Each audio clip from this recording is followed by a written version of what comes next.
অনুগ্রহ করে শুনবেন, সোনামুখী থেকে হাওড়া কালীক্ষেত্র এক্সপ্রেস 1 নম্বর প্ল্যাটফর্ম থেকে ছাড়বে। অনুগ্রহ করে শুনবেন, সোনামুখী থেকে হাওড়া কালীক্ষেত্র এক্সপ্রেস 1 নম্বর প্ল্যাটফর্ম থেকে ছাড়বে। ওদের স্বপ্ন নাকি সত্যি হয়, আর এই বিশ্বাস নিয়ে সোনামুখীর জনপদ অপেক্ষায় আছেন এমন একটা সংবাদের। দীর্ঘদিনের স্বপ্ন বাস্তব রূপ যেদিন নেবে। এবার আসি মূল বক্তব্যে।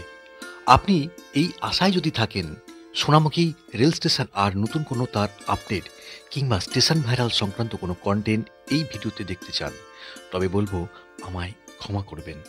শুধুমাত্র সোনামুখী রেল স্টেশনকে নিয়েই সোনামুখী নয়, ট্রেনে চড়ার সৌভাগ্য এখনও আমারও হয়নি। পুরো পথটাই বাইকে করে সম্পন্ন করছি। সেদিন সন্ধে 7টায় পৌঁছেছিলাম সোনামুখী। গত রাতে আমি ছিলাম পৌরসভার এই ভবনে ছিলাম।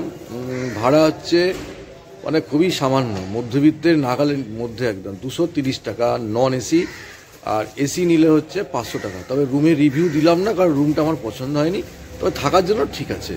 বাঁকুড়া জেলার সোনামুখীর প্রতিটি কোনায় জড়িয়ে আছে ইতিহাস। সেই ইতিহাসের সাক্ষী হতে চাইলে 100% জরুরি হাওড়া কিংবা শিয়ালদহ থেকে সরাসরি কোনো ইন্টারসিটি বা লং ডিস্টেন্স মেমুর। মল্লভূমের প্রাচীন নগরী বাংলার অন্যতম কালীক্ষেত্র সোনামুখীর পূর্বের নাম কি ছিল সেটা জানা না গেলেও এটা জানা যায় মল্লভূমের অন্তর্ভুক্ত ছিল এক সময়। বড় দুঃখের রেল, যার শর্ট ফর্ম বিডিআর।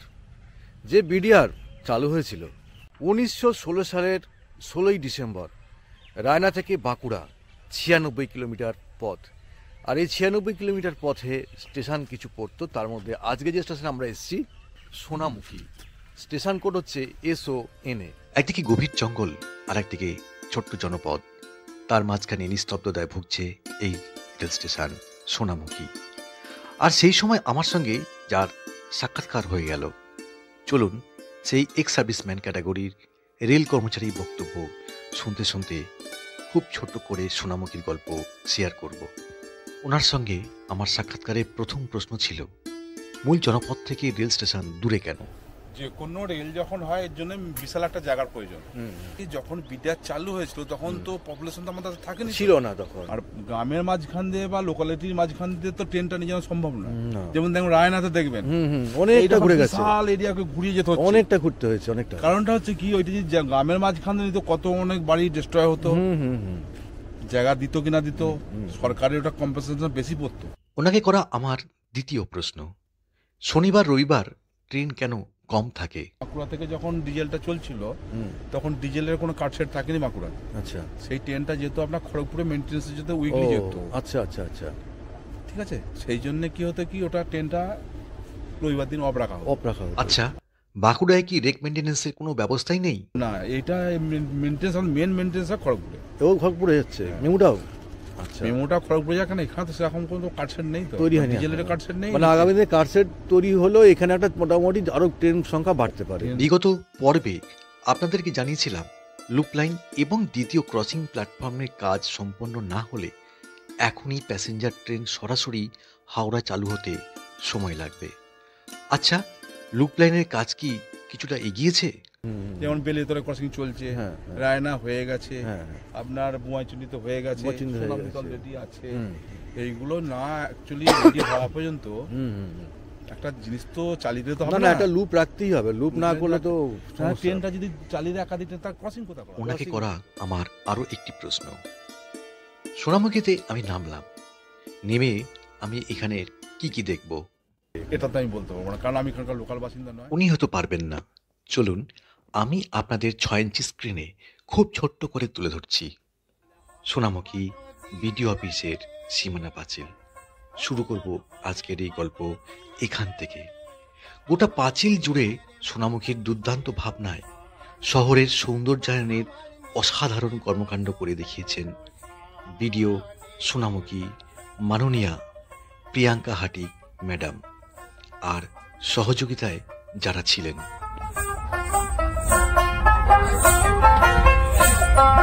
চাতক প্রায় হরিষি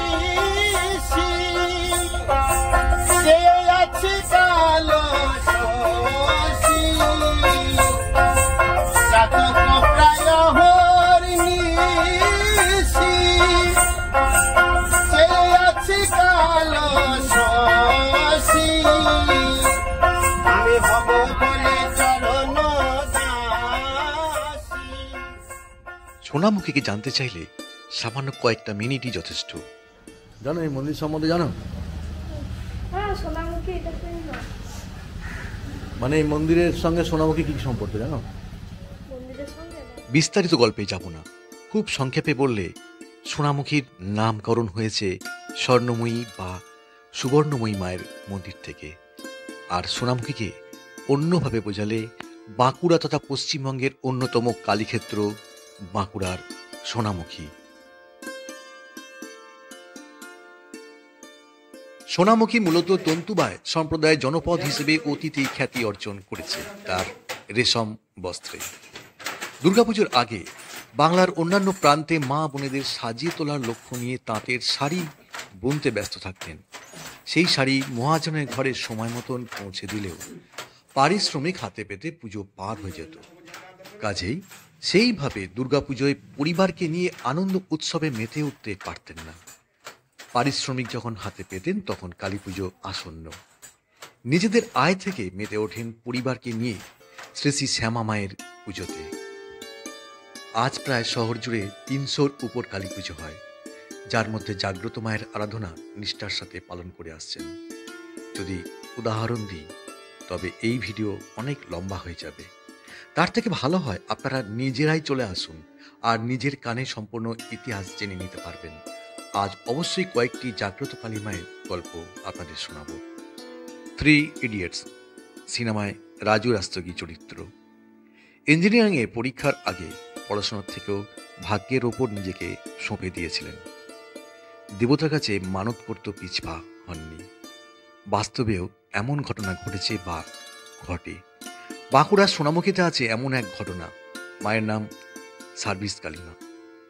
সবাই স্থানীয়রা বলে 16 আনা সার্ভিস কালীমা। বেকার কয়েকজন বন্ধু চালু করেন এই পুজো। প্রত্যেকেই মায়ের কাছে মানত করেছিলেন। তাদের বিশ্বাস মায়ের আশীর্বাদের ফল সকলেই চাকরি পেয়েছিলেন। আজ চাকরি প্রার্থী সকলেই আসেন মায়ের কাছে।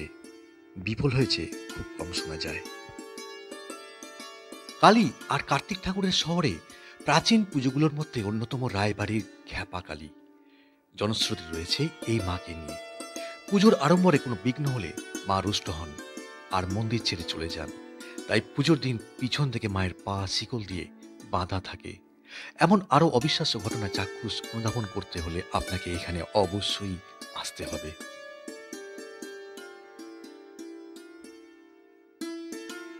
সোনামুখীর অন্যতম মূল আকর্ষণ আরও একটি ধর্মীয় স্থান, বৈষ্ণব সন্ত মনোহর দাসের মন্দির।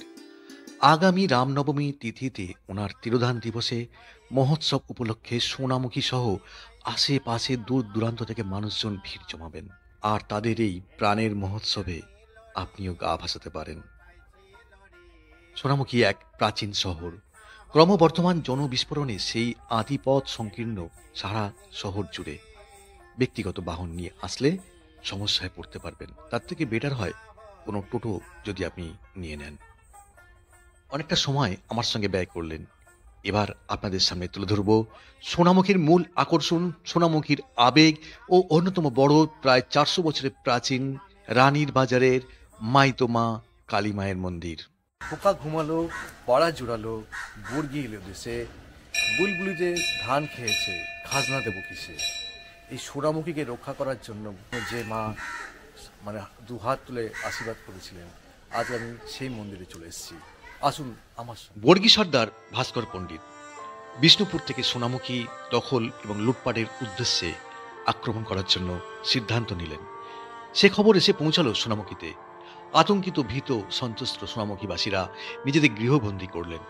তারপর ঘটে অলৌকিক কিছু ঘটনা। আবার বলবো, আমার মুখে নয়, নিজে এসে শুনুন, না হলে ডেসক্রিপশন বক্সে চেক করুন। কারণ আমাদের পৌঁছতে হবে 139 বছরের পুরনো বিজে হাই স্কুল বা বিন্দবাসিনী জুবলি ইংরেজি বিদ্যালয়ে।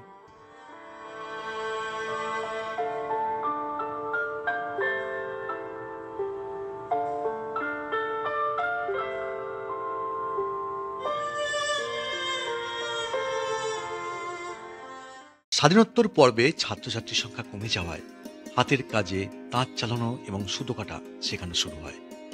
পঠন পাঠনেও রাজ্যের শীর্ষস্থানে আজ ডিজে হাই স্কুল বা বিন্দুবাসিনী জুবলি ইংরেজি উচ্চ বিদ্যালয়।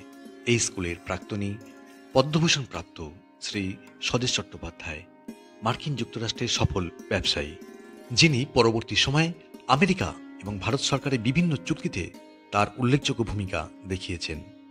সোনামুখীতে পা দিলেই জানতে পারবেন তার সুযোগ্য কন্যাও সোহিনী চট্টোপাধ্যায় হোয়াইট হাউসের অন্দরমহলের দায়িত্বভার সামলাচ্ছেন। প্রশাসনিক আধিকারিক সত্যকিঙ্কর দেশমুখ, ইঞ্জিনিয়ার অনুপম ব্যানার্জি এই স্কুলের কৃতি ছাত্র। সোনামুখীর নামোজ্জ্বল করেছেন তারা। অনেকটা সময় ব্যয় হলো সোনামুখীর গুরুত্ব বিচারে। এবার ফিরব মূল দাবি রেলের সরাসরি শহর কলকাতার সাথে সংযুক্তিকরণ কবে হবে।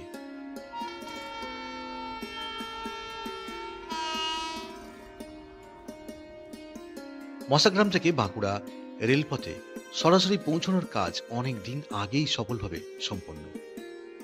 বড় দুঃখের রেল সেই নামেই বেশি পরিচিত ছিল। 2025-এ এসে সেই নাম কিন্তু একটুও বদলায়নি। রেল তুলে নেওয়া রুখতে বিভিন্ন সময় আন্দোলন করেছেন স্থানীয়রা। ন্যারোগেজ থেকে আজ ব্রডগেজে রূপান্তরিত বিডিআর। স্বর্গীয় প্রাক্তন সাংসদ বাসুদেব আচারিয়ার হাত ধরে রেল বাঁচানোর সংগঠন বাঁকুড়া দামোদর রিভার রেলওয়ে পরিবহন ওয়েলফেয়ার সমিতি গড়ে তোলা হয়েছে।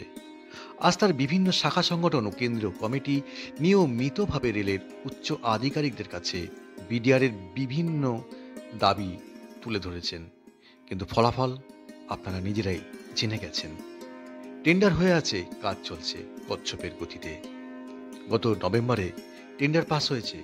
সোনামুখী স্টাফ কোয়ার্টার, স্টেশন বিল্ডিংয়ে পানীয় জলের নতুন কানেকশন, ওয়াল পেন্টিং সহ বিভিন্ন বিষয়। আপনি বা আপনারা সোনামুখীর গুরুত্ব বুঝতে একদিন চলে আসুন। হাওড়া থেকে কর অথবা শিয়ালদহ থেকে ডানকুনি হয়ে বর্ধমান লোকাল ধরে নেমে পড়ুন সকাল 8টার আগে মশাগ্রাম। তারপর ধরে নিন মশাগ্রাম বাঁকুড়া মেমো, নেমে পড়ুন সোনামুখী। পুরনো এই প্ল্যাটফর্মে কিন্তু এখনও সেই পুরনো বিল্ডিং কিন্তু আছে এখানে। আর এইখান দিয়ে রবিবার শনিবার কিন্তু বেকার, কারণ এখানে সকালবেলা একটা ট্রেন যায় আর একটা ট্রেন যায় হচ্ছে দুপুরের দিকে। আর বাকি দিনগুলোতে কিন্তু 5 জোড়া ট্রেন চলে সকাল বিকেল মিলিয়ে। তো এখানে ভোরের ট্রেনটা বেরিয়ে গেছে, তখন আমি রুমে ছিলাম, আওয়াজ পাচ্ছিলাম, তখন বাজে প্রায় 6টার দিকে। আবার ফিরবে দুপুরের দিকে। এই ছিল আজকের উপস্থাপনা, এখানেই বিদায় নেব। তার আগে বলবো, তথ্যে কোথাও ভুল থাকলে আমাকে মার্জনা করবেন। ধন্যবাদ সবাইকে, ধন্যবাদ সোনামুখীবাসীর প্রত্যেক সদস্যদের।